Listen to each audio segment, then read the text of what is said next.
Hello, Vortex. That's a good angle right there. I almost look good.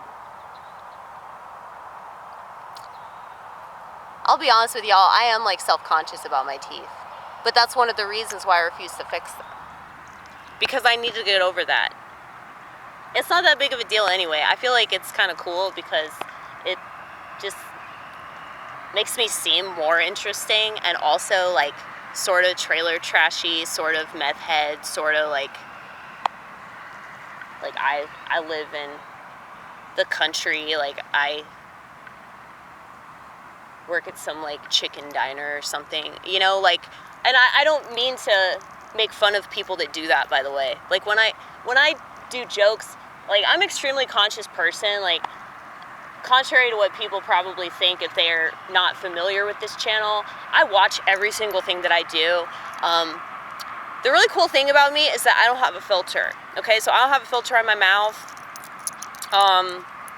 because I don't have a filter on my mind. So there's all kinds of things that I think about, and there are things that I feel about the things that I think about that other people aren't thinking about or feeling. I'm convinced, because all they do is stare at a screen, and it's zapping them of their humanity, so they can't express themselves properly. That's why everybody has borderline personality disorder now. They're like totally erratic and they're just constantly acting crazy. And if they're not, they're like proving how crazy they are by how addicted to their phones they are. And so people underestimate how bad it is, because if they actually calculated how hazardous this entire culture is, they probably commit suicide. And honestly, they should, because they're already dead anyway, because they don't really care about anything. And if you don't care about anything, you should just slit your wrists in a bathtub, because nobody would really miss you, because you're not contributing much to the planet and you're not going to change anything. So I know that sounds a little harsh, but fuck you, go kill yourself. Like I said,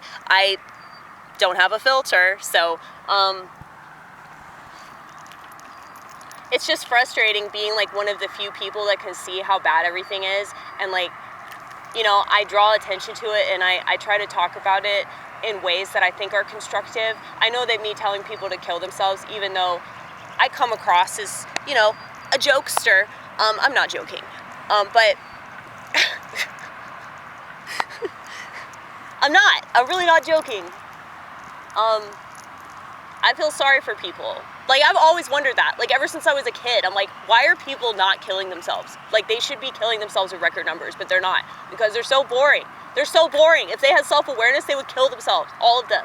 Anyway, that's why all this stuff on TikTok, it's like, so sometimes I watch these videos with my friend Brittany, and like, it's interesting how, like, if you want to understand like how stupid the world is and why, you could just watch TikTok, or you can go on Twitter, or you can look at what people post on Instagram. Like, social media really is like showcasing just how terrible so many people are that exist on this earth, okay?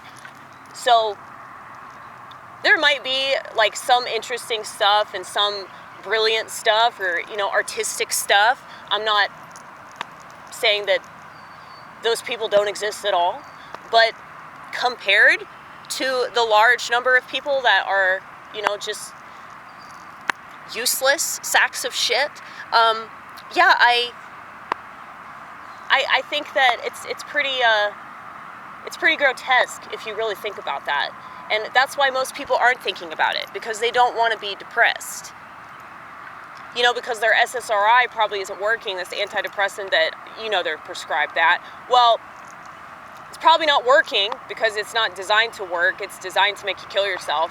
And if you don't have self-awareness, which most people don't, then they're just going to keep taking something that isn't working, and then they're going to keep justifying it, even though they don't even know why they're justifying it, because that's what they're told to do. It's what they're trained to do. They live in a Western society, so they don't question anything. They don't criticize anything.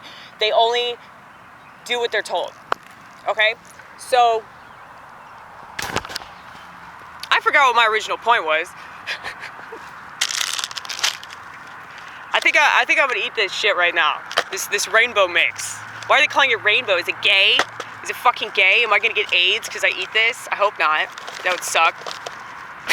Yeah, that would suck to get AIDS from a vibrant medley of sustainable greens. That would really suck. Anyway. No, but yeah, people underestimate the severity of the situation because this world is so fucked, dude. And they want to have hope. They want to believe in something. I'm telling you. I know it seems stupid if you're not a believer. And I understand why.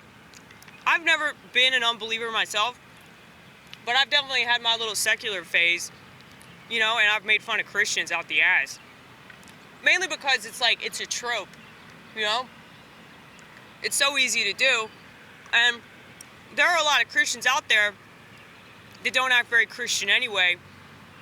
And they're also like really uptight about things that they shouldn't be uptight about. Because if God's not uptight about it,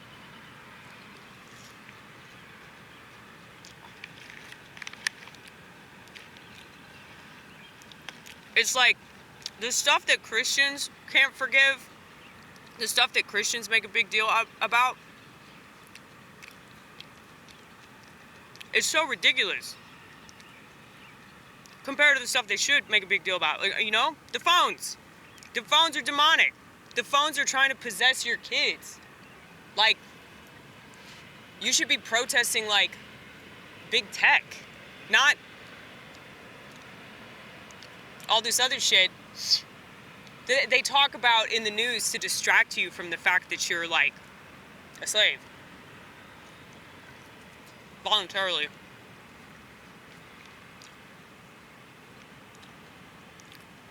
Well, so that's inconvenient information, you know?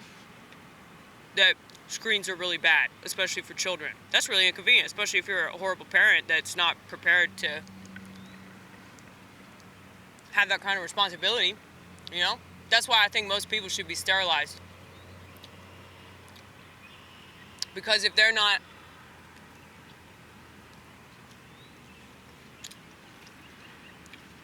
going to be a good influence on their children, and the children are our future, you know?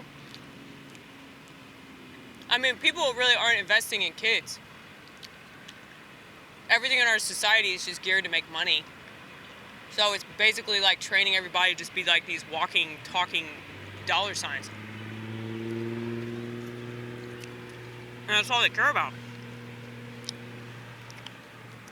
The dollar signs only care about dollar signs.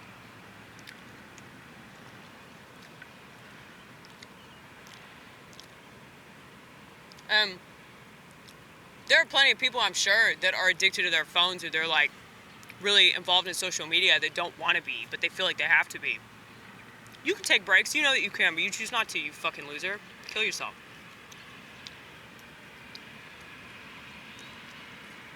We need to get the suicide rate up higher. Yeah. That's not mean. It's not a mean thing to say. You say that, but you don't know somebody that killed themselves. I do know people that kill themselves. It's what they wanted to do, and they did it, so they succeeded. That's a success story.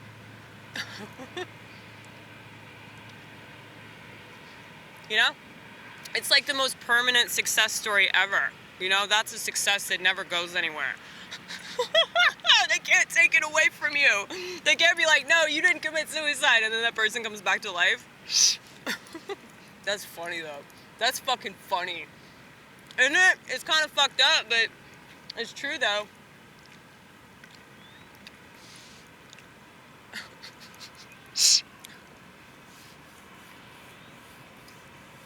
And say you're a really annoying person that killed yourself. This never happens, by the way. The annoying ones always feel the need to live it out. But, you know, say you're really annoying, you kill yourself. Like, that's a success story for everybody else that didn't want to deal with you anymore, you know? So I'm sure that they're happy for you. I stand by my original position that hell is still better than Earth. Earth is hell. But it can also be heaven if you have Jesus.